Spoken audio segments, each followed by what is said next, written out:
हमारे ब्रह्मांड में पृथ्वी पर रेत के कणों से भी अधिक ग्रह हैं और अब तक जीवन केवल एक पर ही पाया गया है।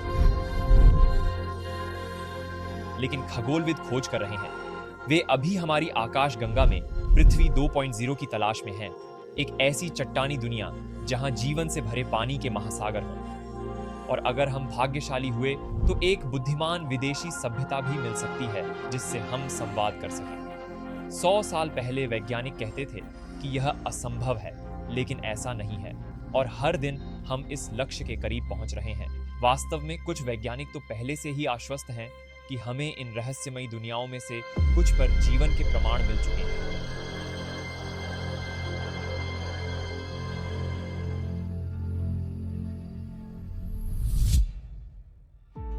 सरल शब्दों में कहें तो एक्सोप्लैनेट वे ग्रह हैं जो हमारे सौर मंडल के बाहर स्थित हैं। सदियों से हमारा मानना था कि ये ग्रह मौजूद हैं, भले ही हमारे पास इसका कोई प्रमाण या पुष्टि न हो, जब तक कि हमारी तकनीक इतनी विकसित नहीं हो गई कि हम इन रहस्यमयी छोटी दुनियाओं का पता लगा सकें। 1600 के दशक में जियोर्डानो ब्रूनो नाम का एक इतालवी दार्शनिक हुआ जो अपने समय से काफी आगे था। ब्रूनो का मानना था कि ब्रह्मांड का कोई केंद्र नहीं है और आकाश में तारे हमारे सूर्य की तरह हैं, जिनके चारों ओर ग्रहों और चंद्रमाओं का अपना सेट है। वास्तव में यह बहुत ही विश्वास था जिसने उसे रोमन न्यायिक जांच द्वारा विधर्म के लिए कोशिश की थी, क्योंकि ये तथ्य उस समय की कैथोलिक मान्यताओं के खिलाफ गए थे। उसे दोषी पाया गया और दांव पर जला दिया गया। शायद इन अद्भुत दुनिया में पहला आस्तिक इसे सही करने के लिए दांव पर जला दिया। फिलहाल हमने लगभग 5500 एक्सोप्लैनेट के अस्तित्व की पुष्टि की है। अन्य 10,000 उम्मीदवारों की पुष्टि की प्रतीक्षा है।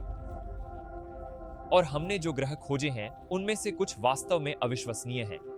मैं शनि से 600 गुना बड़े छल्ले वाले ग्रहों की बात कर रहा हूं। ग्रह की सतह के सभी को कवर करने वाले पानी के साथ महासागर की दुनिया, ग्रह जहां बारिश पिघली हुई है कांच, और यहां तक कि अकेली दुनिया जो खोज में आकाशगंगा में बहने वाले तारे की परिक्रमा नहीं करती है एक दोस्त का। और पागल बात यह है कि 5000 बहुत सही लगता है। हमारे सौर मंडल में 8 ग्रह हैं, प्लूटो सहित 9, लेकिन हमने आधी भी खोज नहीं की है।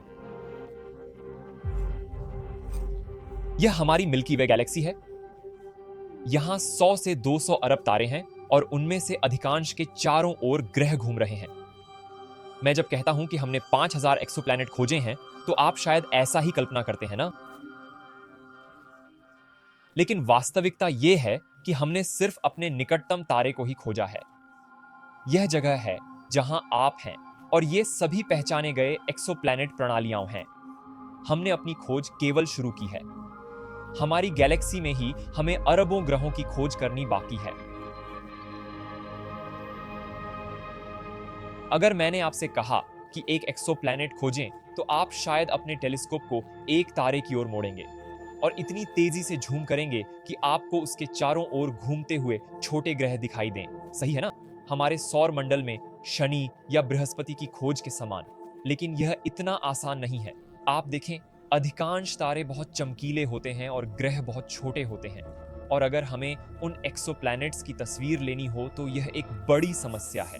आप इसे 1 मील दूर से एक बड़े स्टेडियम की फ्लड लाइट के पास एक जुगनू की तस्वीर लेने की कोशिश समझ सकते हैं। जब लाइट बंद होती है तो आप जुगनू की हल्की झलक देख सकते हैं, लेकिन जैसे ही लाइट जलती है जुगनू की चमक तुरंत गायब हो जाती है। और यही समस्या है। इन बाहरी ग्रहों की छवि लेने की कोशिश करने के साथ तारा इतना चमकीला है कि हम विश्वसनीय रूप से उनकी तस्वीरें नहीं ले सकते।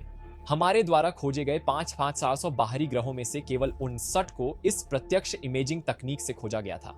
यह विधि एक कोरोनाग्राफ या स्टार शेड का उपयोग करके तारे के प्रकाश को अधिकतम संभव रोककर काम करती है, ताकि हम इन मंद ग्रहों को उनकी कक्षा में देख सकें। लेकिन यह वास्तव में केवल बृहस्पति जैसे विशाल ग्रहों के लिए काम करता है जो अपने तारे से बहुत दूर परिक्रमा करते हैं। इस वीडियो में हम 4 सुपर बृहस्पतियों को उनके मूल तारे की परिक्रमा करते हुए देख सकते हैं। निकटतम ग्रह जिसे हम यहाँ देख सकते हैं वह अपने तारे से लगभग उतना ही दूर है जितना यूरेनस हमारे सूर्य से है, और यह सबसे दूर वाला प्लूटो से भी परे परिक्रमा करता है। इसलिए यदि हम बहुत सारे बाहरी ग्रह खोजना चाहते हैं और उम्मीद है कि पृथ्वी जैसा एक मिल जाए, तो हमें कुछ नई विधियों को आजमाना होगा। इन दुर्लभ ग्रहों को खोजने के लिए इस्तेमाल की जाने वाली सबसे पुरानी विधि वास्तव में उन्हें पता लगाने के लिए गुरुत्वाकर्षण का उपयोग करती है। जब कोई ग्रह तारे की परिक्रमा करता है तो तारा स्थिर नहीं रहता। ग्रह तारे को थोड़ा खींचता है। इससे तारा छोटे वृत्त या दीर्घवृत्त में घूमता है। जब हम आकाश में तारे को देखते हैं तो वह थोड़ा डगमगाता दिखता है। इस डगमगाहट से प्रकाश का स्पेक्ट्रम थोड़ा बदल जाता है। जब तारा वृत्त गति में हमारी ओर आता है तो वह थोड़ा नीला दिखता है, और जब वह हमसे दूर जाता है तो थोड़ा लाल दिखता है। अब तक खोजे गए 5500 एक्सोप्लैनेट में से 1000 से ज्यादा इस रेडियल वेग विधि से पाए गए थे। पर यह विधि बड़े ग्रहों पर ही काम करती है जो तारे के करीब घूमते हैं। ज्यादातर खोज बड़े ग्राउंड टेलीस्कोप से होती है, अंतरिक्ष वालों से नहीं। इस विधि से खगोलविदों ने ग्लिसे 647 सीसी ग्रह खोजा। यह ग्रह हमसे 24 प्रकाश वर्ष दूर एक तिहरे तारा तंत्र का चक्कर लगाता है। अगर आप इस ग्रह पर होते तो आप अपने आसमान में एक की जगह 3 सूरज देखते। दुर्भाग्य से यह तरीका अपने तारे से दूर परिक्रमा करने वाले छोटे ग्रहों को खोजने के लिए अच्छी तरह काम नहीं करता। वे तारे को इतनी मजबूती से नहीं खींचते कि हम उसका पता लगा सकें। अब अगर 100 प्रकाश वर्ष दूर किसी ग्रह पर एलियन सभ्यता होती और उनके पास हमारे जैसी तकनीक होती तो उनके पास इस तरीके से पृथ्वी का पता लगाने का कोई मौका नहीं होता। वे शायद बृहस्पति ढूंढ सकते हैं, लेकिन बस इतना ही।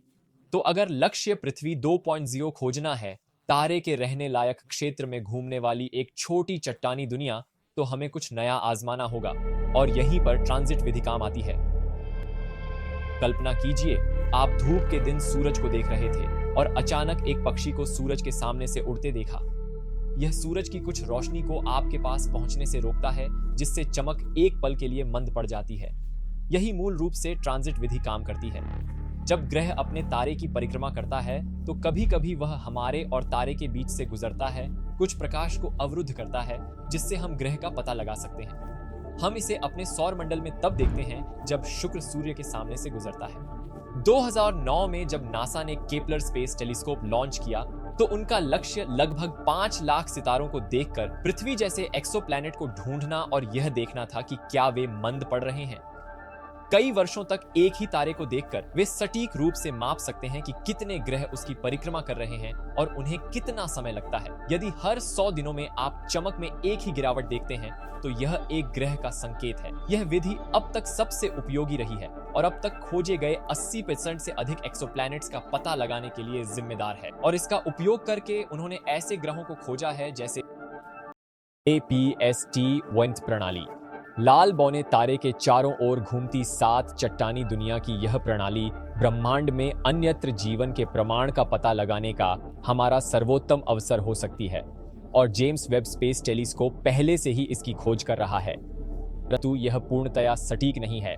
उदाहरण के लिए, यदि कोई ग्रह ऐसे विमान में परिक्रमा कर रहा हो जो हमारे दृष्टिकोण से तारे को पार न करता हो, तो हमें चमक में कोई गिरावट नहीं दिखेगी। इस पद्धति की सबसे अच्छी बात यह नहीं है कि यह हमें इतने सारे एक्सोप्लैनेट का पता लगाने देती है। वास्तव में हम इसका उपयोग इन एक्सोप्लैनेट्स के वायुमंडल में क्या घटित हो रहा है उसे देखने और संभवतः जीवन के संकेत खोजने के लिए कर सकते हैं। इस सौर मंडल से परे जीवन की खोज को आज रात काफी बढ़ावा मिल रहा है। इस बीच एक नए एक्सोप्लैनेट की खोज ने खगोलविदों को उत्साहित किया है कि यह वास्तव में जीवन के संकेत हो सकते हैं। अब मुझे पता है कि यह जादू जैसा लगता है, परंतु यह इस प्रकार कार्य करता है। एक्सोप्लैनेट जब अपने मेजबान सितारे को पार करता है तो रोशनी का कुछ हिस्सा उसके वायुमंडल में ली जाता है। शेष रोशनी वायुमंडल को पार करके ग्रह को छोड़ जाती है और अंत में हम उसे दूरबीने के माध्यम से पहचानते हैं। वायुमंडल में हर एक अणु अपने तरीके से सितारों की रोशनी का एक अलग बिट सोखता है। इसे एक अद्वितीय मुद्रा या हस्ताक्षर माना जाता है जो बाकी रोशनी में रह जाती है। यह हस्ताक्षर रोशनी में समर्पित होता है और संपूर्ण ब्रह्मांड में यात्रा करके अपरिवर्तनीय रूप से हमारी दूरबीन में पहुंचता है, जैसे कि JWST तक पहुंचता है। तो हम रोशनी को उसकी सभी तरंग दैर्घ्यों या रंगों में तोड़ते हैं, जिसका नतीजा एक स्पेक्ट्रम होता है। यही वह तरीका होगा जिससे हम उस अकाट्य सबूत को खोजेंगे, पृथ्वी के बाहर जीवन का प्रमाण।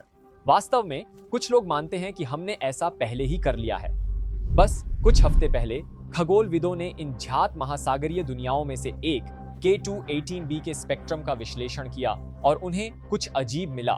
मीथेन और CO2 जैसी चीजों के बीच उन्हें डाइमिथाइल सल्फाइड नामक एक रसायन के निशान मिले। पृथ्वी पर हमें पता है कि यह रसायन केवल सूक्ष्म जीवों द्वारा ही बनाया जाता है, लेकिन कुछ आशंकाएं भी हैं। यह सिर्फ एक ही पता लगाया गया है, यह देखने के लिए और अधिक प्रमाण चाहिए कि क्या यह रसायन उस वायुमंडल में मौजूद है और क्या सूक्ष्म जीवन ही इसकी एकमात्र व्याख्या है। पहले से ही इस ग्रह का अधिक ध्यान से अवलोकन करने की योजनाएं हैं। अब मुझे निश्चित नहीं है कि वे इस परिणाम की पुष्टि करेंगे या नहीं, लेकिन एक बात तय है, हमारी मौजूदा तकनीक पृथ्वी के बाहर जीवन के प्रबल सबूत खोजने के लिए पर्याप्त है। मेरी राय में एक्सोप्लैनेट शोध का प्राथमिक लक्ष्य पृथ्वी से परे जीवन का निर्विवाद अकाट्य प्रमाण खोजना